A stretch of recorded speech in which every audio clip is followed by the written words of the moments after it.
My dear friends, we cannot deny the reality or the fact that we are now living in an instant world.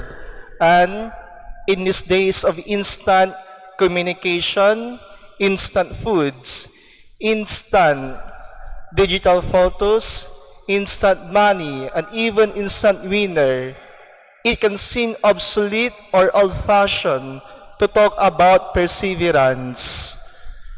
So much of life around us has us moving on the fast track and expecting immediate or instant results.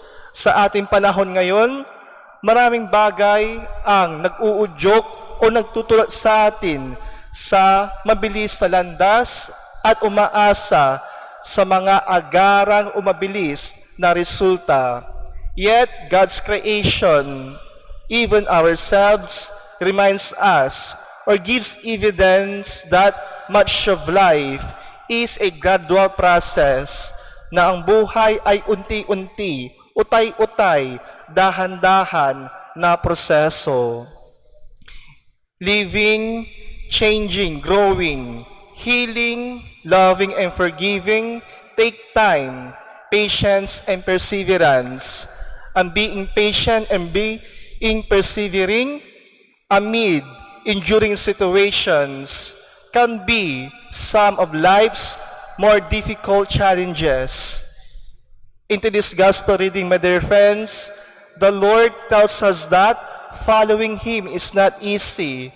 Following Him is not an instant. Why is this so?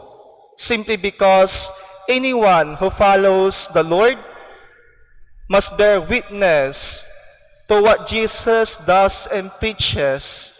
Anyone who follows the Lord must be ready to undergo suffering. Anyone who follows the Lord must willing to die for his or her faith.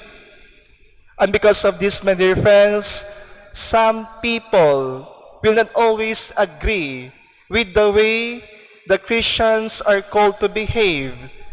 Take note that the Beatitudes is a summary of the way Jesus asked Christians to act or to behave.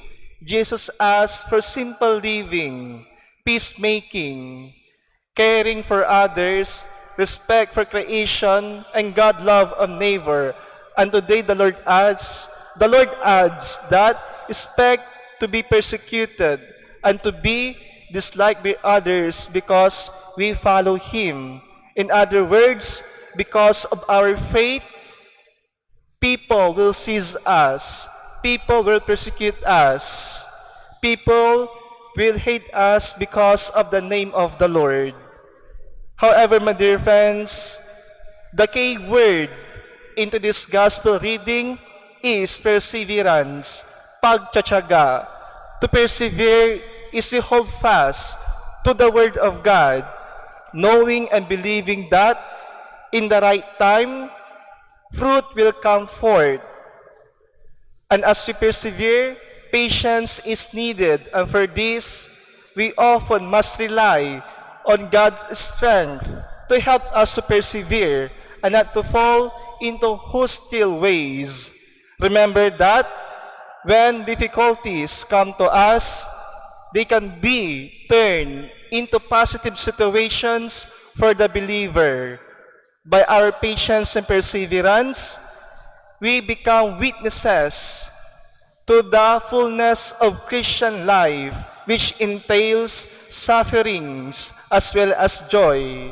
Actually, in the early church, Christian witness often meant martyrdom.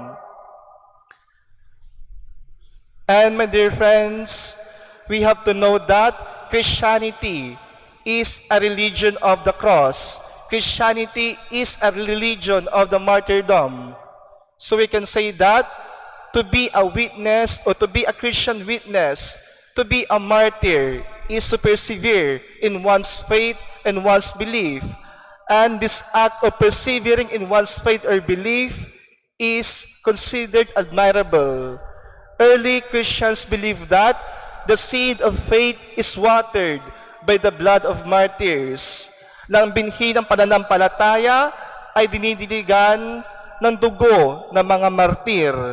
As Tertullian said that, the blood of the martyrs is the seed of Christianity.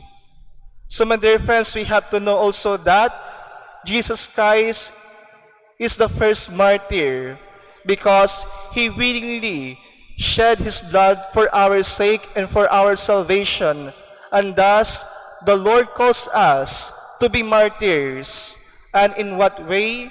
Indeed, we may not have the chance to die for the faith, but today we are called, we are challenged to be a Christian witness, to be a martyr, with a type of martyrdom that brings death to our impulse, that brings death to our desire to have instant or immediate results. When we want to solve problems immediately or do something to make right things, especially in relationships, we have to know that healing takes time. We need to be patient. Why is it so? Because all things of value take time, take patience, and take perseverance.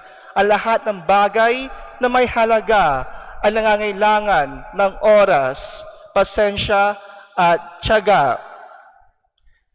Take note, my dear friends, that life in this world is full of problems and trials. Every day, we encounter hardships and sufferings. However, these are opportunities for us to exercise our patience and perseverance to be martyrs.